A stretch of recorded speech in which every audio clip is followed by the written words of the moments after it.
Here we are. It's hot. In the middle of another red hot summer. It's hotter as July out there. Yep, those evil capitalist manufacturers have done us in. It won't be long now. Atlanta, Pittsburgh, Dallas, they're going to all be seaports. Tornadoes are going to topple buildings in Toronto. Hurricanes are going to travel up the Mississippi and devastate Memphis and Des Moines. Earthquakes are going to level the Rockies. There's going to be floods that fill the Great Plains. It'll be called the Great Nebraska Sea. And then when the droughts dry that all up, we can rename it the Gore Desert in honor of the holy prophet that foretold all of this. But of course, the one most important thing to remember about all this doom and gloom is that it is entirely the fault of industrial America. Yep, with their eco-friendly laptops and their iPads, our liberal friends have tried to warn us. If we would just abandon our wicked ways and get a hybrid, we might be able to change all of this right now. And when those hybrids are old and worn out, maybe we will have found something to do with all those old batteries. Maybe we can just bury it in somebody else's backyard like we do with nuclear wastes. If it's out of sight, it's out of mind. And while we're speaking of somebody else's backyard, let's not forget about China and India and all those industrial nations that have an industrial belt that make America's industrial belt look as clean as an operating room. We can't hold them to the same standards as us. That just wouldn't be fair. I mean, after all, we've been oppressing those people for tens of thousands of years. Well, let's just say we would have been oppressing those people had we been here tens of thousands of years ago. Is there nothing good that can come of this? Not to worry. That's what I'm here for today. You see, I'm one of those glass half full type guys. I just sold my Florida beachfront condo. Yeah, property values are in the tank, but I found a way to make lemonade out of that lemon.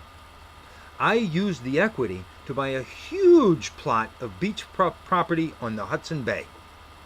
You talk about a great value. For the price of a lousy little 2-bedroom, 3rd-floor condo, I bought miles and miles and miles of future tropical beachfront property. I can't wait.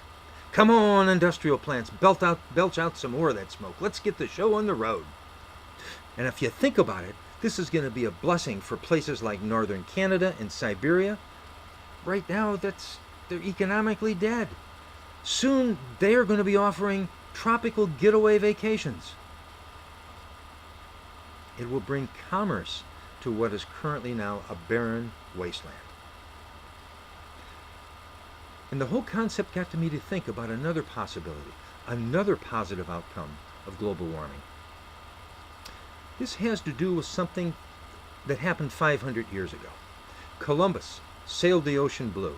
He came to America, and as the rewriters of our history have now taught us, it was one of the most horrible episodes in the history of man. Stupid old Columbus thought he had found India. He should have brought a garment, for God's sake. And according to our 21st century teachings, he immediately rounded up all the natives, he cooked them in a pot, he pulled out their gold teeth, and he founded Fox News Network. And within a couple of 100 years, there were settlers in the North American continent. Well, it seems that these people were pretty unhappy with what was going on where they came from. In Europe, they were dealing with oppressive governments. In Europe, they were crammed into overcrowded cities. The governments were suppressing their religious freedoms. They were taxing their butts off. And they were using the money to fund the pet projects of the ruling class. And these projects had little or nothing to do with the welfare of the people or the advancement of society. Major portions of the government projects at that time were aimed at allowing the king to maintain his power and control. At that time, that sounds familiar. It seems these governments looked at their people as simply subjects. The king knew better than his subjects, and it seemed that the king and his buddies felt that the subjects were simply there to fund and support the plans of the ruling class. Some of these people were perfectly happy with that plan of existence, but there were others who were so fed up under the rule of these privileged royalty types that they packed up everything they owned, they boarded rickety small wooden sailing ships and traveled a month over a perilous sea to a land that they knew little or nothing about. They took their families, even though this was a life-threatening and a life-altering journey. They left behind everything familiar and headed into the unknown. They had not seen so much as a picture of this mysterious land. They took it on faith. Yep. When you consider those terms, they must have been pretty fed up. Well, here we are in the 21st century, and there are some out there who feel that they can relate to the pilgrims from the 16th and 17th century. The only difference is that there are no more new worlds that we can escape to. Or is there? Here's my point. Think about this. When those polar ice caps finally melt, there will indeed be a new virgin continent, the Antarctic. What an opportunity for those who would like to escape a rapidly growing Orwellian-like government that meddles in their lives. We could perhaps board ships and sail to the new world at the bottom of the globe. No taxes down there. Nothing there but freedom to run our lives the way we wish. Freedom to raise a family the way we wish. Freedom to open a business and not be overwhelmed by oppressive government restrictions. Freedom to say Merry Christmas instead of Happy Holidays. We can rekindle the pioneer spirit. We can start over again, knowing what we know now. Once again, we can tap into the raw spirit of man and tame a wild continent. We can embrace the same wonder of exploration and discovery that the explorers once did as they conquered North America. We can immigrate to a barren land, and using human ingenuity and the creativity of the individual, transform it into a garden. Yep, sailing to the second new world, we will become the new pilgrims. We will plant the orchards. We will build the cities. We will explore the wild and create a paradise. But there may be trouble ahead. After all, think about those first European settlers who came to America. Once they adjusted and began a new life, all of the things that they wanted to get away from followed them. As soon as they began to move from the survival mode to productivity, the king sent governors to rule the new world and collect taxes. As soon as it became obvious that the American continent had resources to offer, Europeans decided to take ownership. It would be easy to see this happening again. If we leave our liberal friends behind in America, it won't be long that they will have a dominating majority, and they'll be able to have things their way. Soon, they can outlaw corporate profit.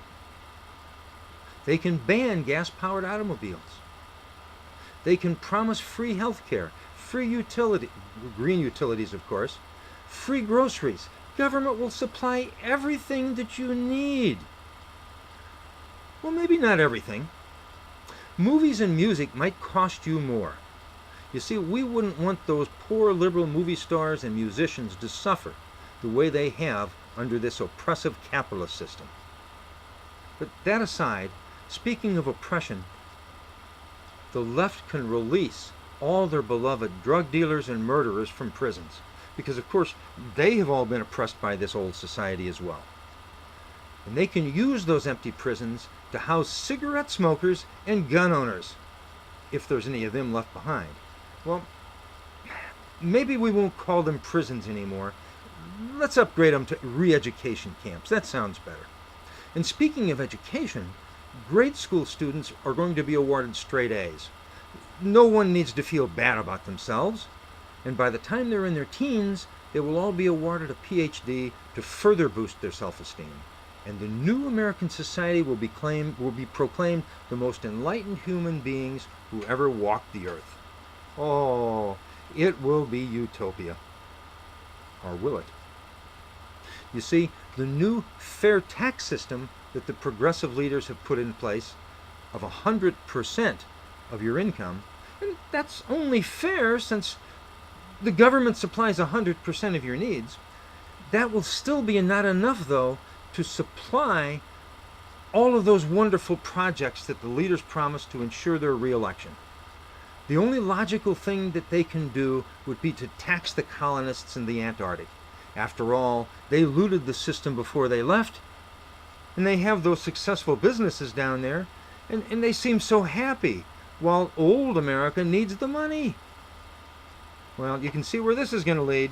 History will repeat itself, and there's going to be an Antarctic Revolutionary War. One good piece of news about that, though. George Washington of the Antarctic will not have to winter his troops.